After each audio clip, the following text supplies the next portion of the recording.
veteran? Are you a veteran? No, but I don't have to be a veteran to love my flag. That's true. Or what it stands for, but that doesn't mean I like all the leaders. Yeah.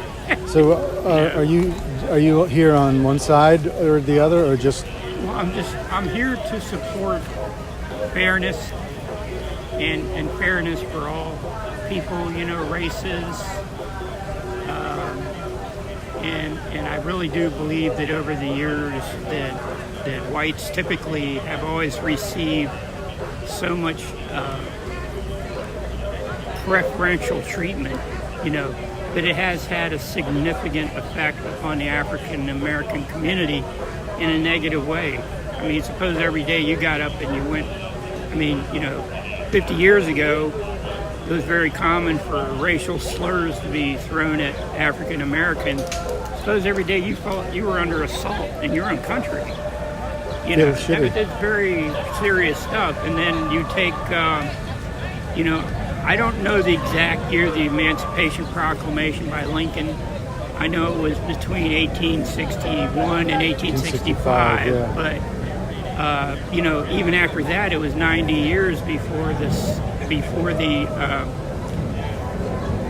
civil rights, law. Yep.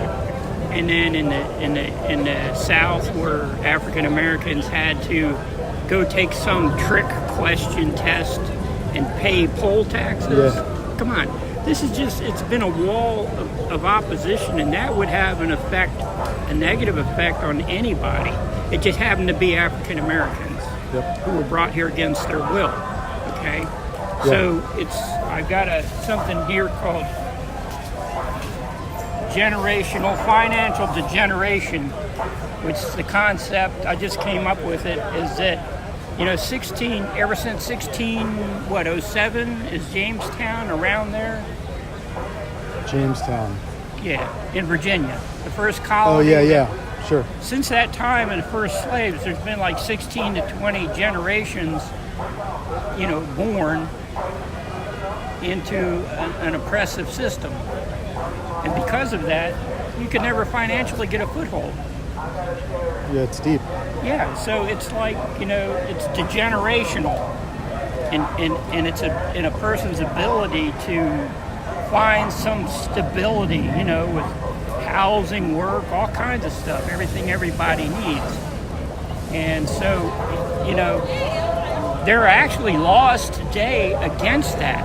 That's illegal to oppress people. And I did not know when those laws came up with. Of course, that would be with Lincoln, in freeing the slaves. Right. Then, in theory, anything from let's say it was 1865, anything in theory going forward, which has been over 150 years, that's a crime. And it could be charged as a crime and could go through the courts as a crime. And if that's what's necessary for people to finally get their rights in every single respect across the board, I think that's what they should do. Enough is enough. It's an interesting concept. I would not encourage anybody to allow themselves to continue to be harassed in any capacity. We're in the USA, for God's sakes, okay? This is not somewhere where, it's done differently. Anyway. No, it's cool. I like that concept. Run with it. What? Run with it. I like it. Well, I come under the. I'm very